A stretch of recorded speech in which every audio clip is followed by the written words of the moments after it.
Kante, Silva, or Havertz, Aspilicueta, Christensen, Chalobah, and anybody else that you might want to tell us about? Well, there are not so many news, which is maybe good news. So, of course, the long-term injuries will not come back. But from this game, we just had a cramp with Aspilicueta, no injury. Kai's finger is pretty much okay to play football. So they will take care about it, our doctors and physios. And Andreas Christensen was in training yesterday. Hopefully there will be no reaction. We have another training session later. I have to speak to the doctors later, like after press conference, and hopefully the situation stays at least like this in the moment, because that will give us some more options at least. Kante and Silva, COVID-wise, are they okay?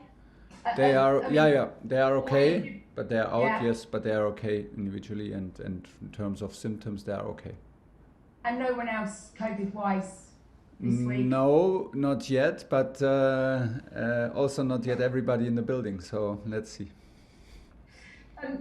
Given how tough the last few weeks have been in terms of COVID, and we really hope, don't we, that the worst is behind us, and given the injuries that you've had, have your plans at all changed in terms of January and bringing people in? Well, we are discussing and we are in talks, of course, with the staff and the board and the scouting, of course, checking the possibilities, what we would always do.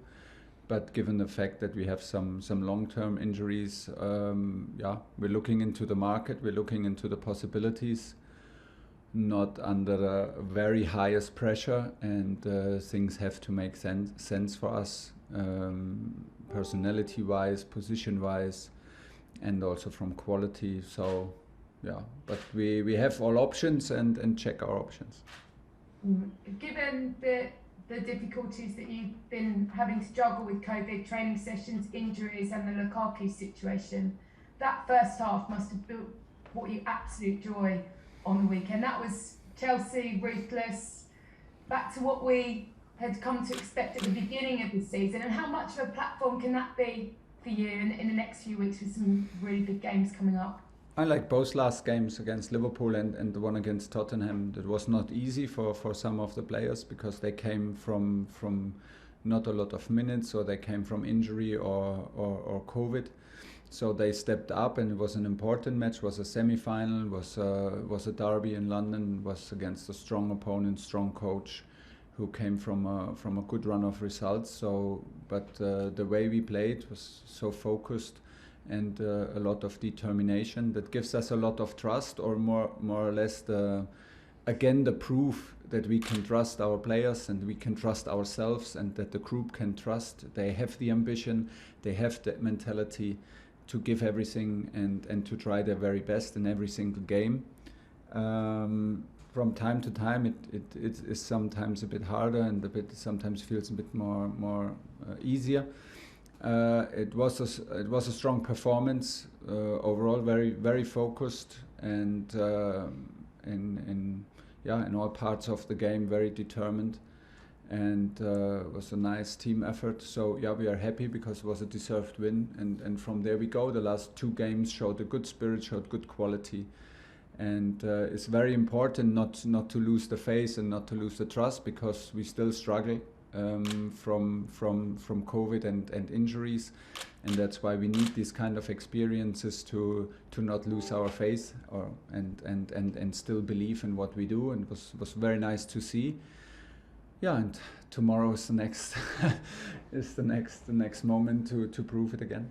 Last question, and just finally for me, what do you do with this game? I mean, clearly there's a lot of players that just, after a really brutal few weeks, probably need an afternoon off, but I guess there's others like Timo Werner that have recovered from COVID that need a bit of game time. How strong do you go? How much of this is an opportunity for other players? Are you going to be looking at your squad rather than those guys that have got Spurs and Man City next week?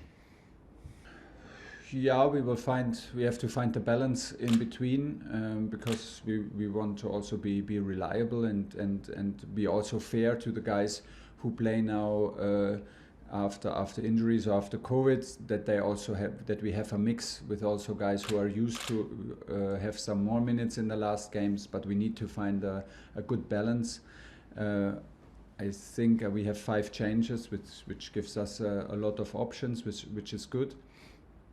And of course we want to use the match to get some minutes into the guys who desperately need it and want it, like Timo, for example.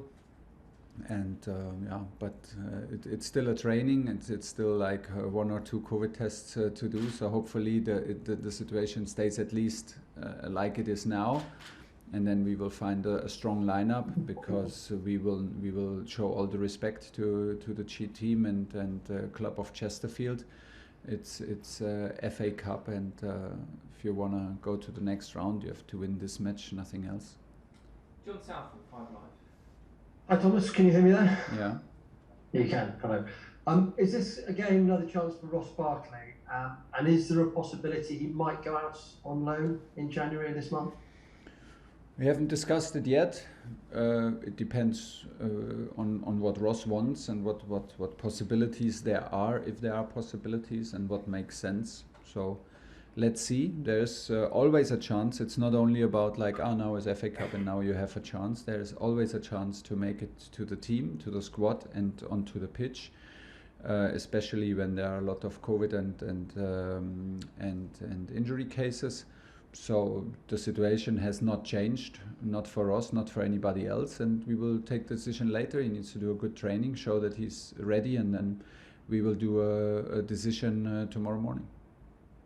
Talked about the transfer market and potential players coming in. Yeah. Is Emerson one of those? Are you keen to have him back from his loan spell?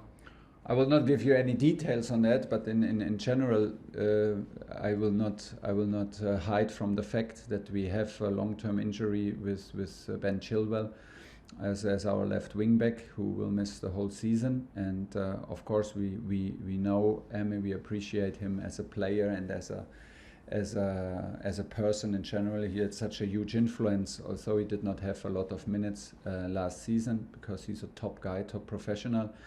And he is still a Chelsea player, but it's not only what I wish for. It's also we need to evaluate the situation. But we're looking into it on this position, and Emma is one of the options, and I will not comment further.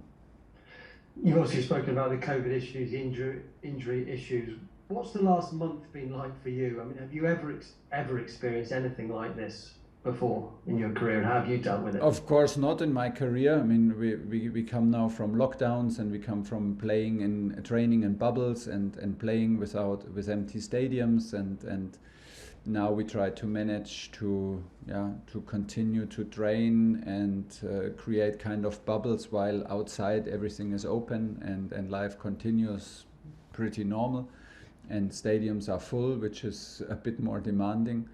No, we have to be very flexible, and we have to adapt in very short notice to different scenarios, which is very demanding. And we wished it was different, and still we are privileged to do our job and to continue playing football, which we love. But we are at some moments, as you know, we are concerned about the health and the constitution of the players. In some moment, it's a bit better. It's a bit of an up and down. Ian Abrahams, TalkSport. Thanks, Adrian. Happy New Year to you. Hi, Thomas. Happy New Year. How are you? Happy New Year. Thanks. I'm fine. Good. This is what the magic of the FA Cup is all about, isn't it? Chelsea with loads of money and trophies, trophy cabinet you could run from here to central London up against little Chesterfield. And the fact that only once before, when Luke won at Norwich 8 years ago as a non-league team, ever gone to a Premier League round and won. So you're big favourites. I mean, this is a game you can't lose, right? You can lose any game in football. That's why the game is so popular. So you will never hear me say that we can't lose in front of the game. This will be hugely arrogant. this is not the attitude how we want to approach this game tomorrow. Of course, we are favorites, and in the opposite, for example, to Germany, where you would like switch the home advantage to the lower team, we have the advantage of having no travel and that we can play in front of our spectators in our stadium. So yes, we are the huge favorites. Yes, we want to win, and we demand it from ourselves. Still, we respect the game and the game and any opponent. And you can demand it from yourself. If you think it through in any consequence, you have to deliver and deliver performance. So we need to be ready, and we need to have a strong squad and a squad that is ready to enjoy these minutes, because if you want to reach the next round, you need to win, and this is as boring as it is, but it's like this.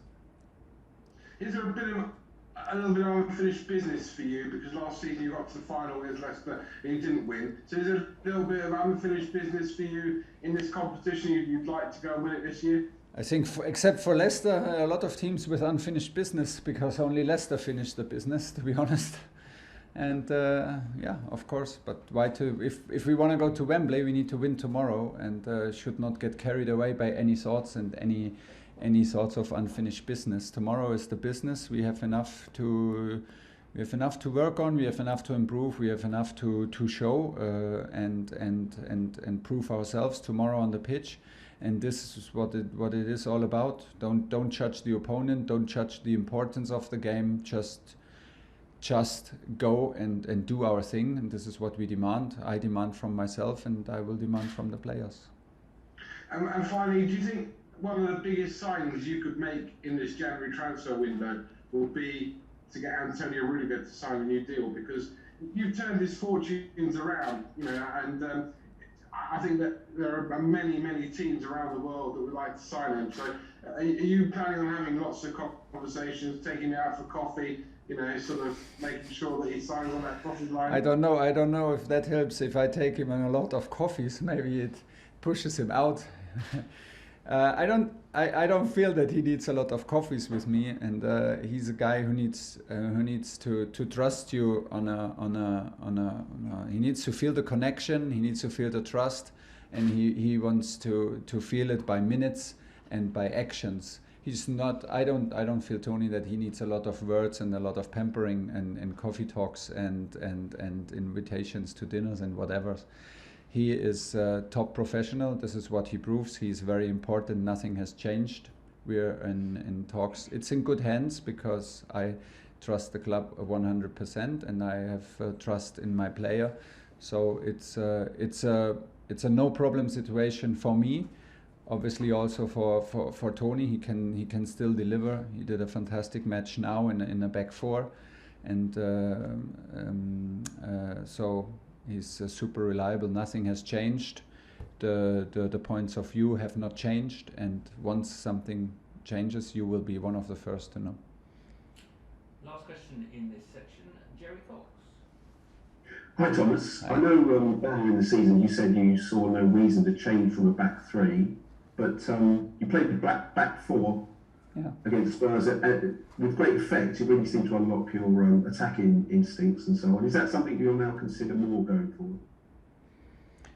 Yes, but it has to make sense. I always told you, why should we change? It's successful and it suits our players. But for a back three, you need 3 central defenders. For a back five, you need 3 and 2 wing backs.